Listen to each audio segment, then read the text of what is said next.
ઉનાળો શરૂ થતાં જ બજારમાં કેલ્શિયમથી ભરપૂર એવા તાજા ગુંદા મળવાનું શરૂ થઈ જાય છે. આ ગુંદામાંથી આપણે આખા વર્ષ માટેનું અથાણું તો બનાવીને સ્ટોર કરતા જ હોઈએ છીએ, પણ આજે આપણે સહેજ પણ ચીકણું ના લાગે એવું ગુંદાનું બેસનવાળું શાક બનાવીશું, જેની સાથે તમે બેની જગ્યાએ 4 રોટલી પણ ખાઈ જશો તો પણ ખબર નહીં પડે. તમે આને ગુંદાનો સંભારો પણ કહી શકો છો, જે કેરીના રસ સાથે તો ખાવાની બહુ જ મજા આવે છે. તો ચલો આ ટેસ્ટી ગુંદાનું શાક બનાવવાનું શરૂ કરીએ. તો એના માટે અહીંયા મેં 180 ગ્રામ જેટલા ગુંદા લીધા છે, જેની ઉપરની જે આ રીતની ટોપી આવે આપણે હટાવી લઈશું. મિત્રો, અથાણા માટે તો મોસ્ટલી હંમેશા આપણે તાજા જ ગુંદા લેતા હોઈએ છીએ, પણ ખાસ જ્યારે તમે આ રીતનું ગુંદાનું શાક બનાવો ત્યારે 2-3 દિવસ જૂના ગુંદા હોય, થોડા વાસી ગુંદા હોય એનો જ ઉપયોગ કરવો. એનાથી ગુંદાનું શાક ચીકણું બિલકુલ નહીં લાગે. મેં પણ અહીં 2 દિવસ જૂના જ ગુંદા લીધા છે. તો બધા જ ગુંદાની આ રીતે કેપ હટાવ્યા પછી આપણે એને ગરમ પાણીમાં ઉકાળી લેવાના છે. તો 1.5 કપ જેટલું પાણી ગરમ કરી એમાં 1 ચમચી મીઠું ઉમેરી બધા જ ગુંદા આપણે એમાં ઉમેરી દઈશું અને ખુલ્લું જ રાખીને 3-4 મિનિટ મીડિયમ તાપે એને બાફી લઈશું. તો અહીંયા 3 જ મિનિટમાં ગુંદા સરસ બફાઈ ગયા છે. બહુ વધારે જો એને બાફી નાખશો તો ગુંદા તૂટવા લાગશે. તો આ રીતના ચપ્પુની ધાર મારીને જોવાનું છે. તો જુઓ, સરસ ગુંદા બફાયા છે. તો હવે એનું બધું જ પાણી નિતારી અને આપણે ટોટલી ઠંડા થવા દઈશું.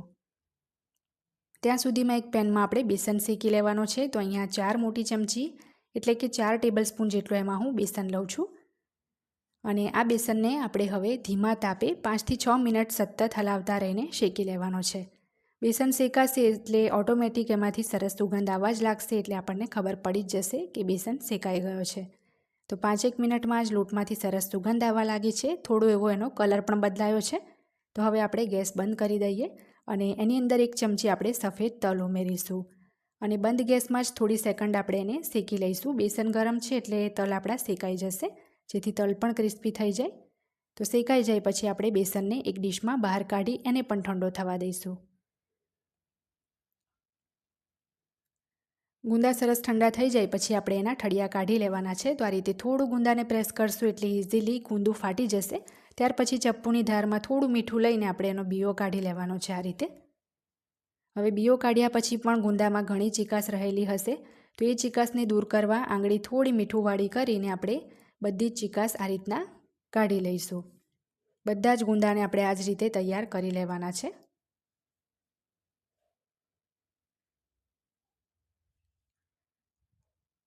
બીજી બાજુ બેસન પણ સરસ ઠંડો થઈ ગયો છે. તો હવે આપણે એમાં 2 મોટી ચમચી શેકેલા શેંગદાણાનો પાવડર ઉમેરીશું. કલર સારો આવે એ માટે 1 ચમચી કાશ્મીરી લાલ મરચું, 1 ચમચી ધાણા જીરું, 5 ચમચી જેટલી હળદર, અડધી ચમચી તીખું લાલ મરચું, 5 ચમચી જેટલી હિંગ અને 1 ટેબલસ્પૂન તેલ ઉમેરીશું. હવે આપણે 5 ચમચી એમાં આમચૂર પાવડર અને 1 ચમચી જેટલો ગોળ ઉમેરીશું, જેનાથી ટેસ્ટ થોડો ચટપટો આવે. સ્વાદ પ્રમાણે આપણે બેસનના ભાગનું એમાં મીઠું ઉમેરીશું. અડધી ચમચી એમાં ગરમ મસાલો ઉમેરીશું અને બધું જ આપણે મસળીને સરસ મિક્સ કરી લેવાનું છે. તમારે આમાં લીલા ધાણા પણ એડ કરવા હોય તો કરી શકો. તો સરસ બધું મિક્સ થઈ જાય પછી આપણે જે ગુંદા તૈયાર કર્યા હતા બીઓ કાઢીને એની અંદર આપણે આ મસાલો ભરવાનો છે. તો આ રીતના સરસ દબાવીને મસાલો ભરીશું.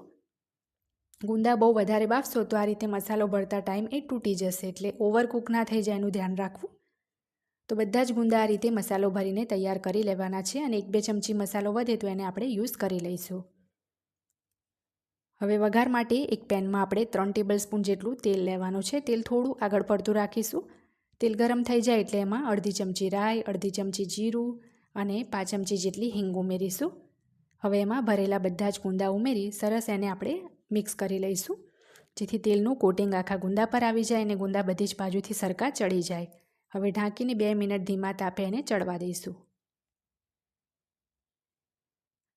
2 મિનિટ પછી ફરીથી પેનનું હેન્ડલ પકડી એ જ રીતે આપણે એને મિક્સ કરીશું અને ફરીથી ઢાંકીને 2 મિનિટ ચડવા દઈશું. દર 2-2 મિનિટે આપણે ડીશ ખોલીને ગુંદાને હલાવી લેવાના છે. આ પ્રોસેસ 3 વાર એટલે કે 6 થી 7 મિનિટ સુધી કરવાની છે. ત્યાર પછી આપણે જે મસાલો વધ્યો હતો એ થોડો 2-1 ચમચી જેટલો આ રીતના ઉપર ભભરાવીશું. સાથે થોડા લીલા ધાણા પણ ભભરાવી દઈશું. અને હવે આપણે આ શાક તૈયાર જ છે એટલે બહુ વધારે ચડવા દેવાની જરૂર નથી.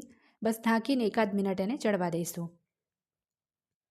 તો ટોટલ 7 થી 8 મિનિટ પછી આપણું આ ગુંદાનું શાક એટલે કે સંભારો તૈયાર થઈ ગયો છે. આ રીતે તમે પણ ચોક્કસ બનાવજો, જરાય ચીકણું નહીં લાગે એની હું ગેરંટી આપું છું. તો આજની આ રેસીપી જો તમને ગમી હોય તો મારી ચેનલ રસોઈની રમઝટને સબસ્ક્રાઈબ કરી બેલ બટન દબાવવાનું ના ભૂલતા, જેથી દરેક નવા વિડીયોની નોટિફિકેશન તરત જ તમને મળે.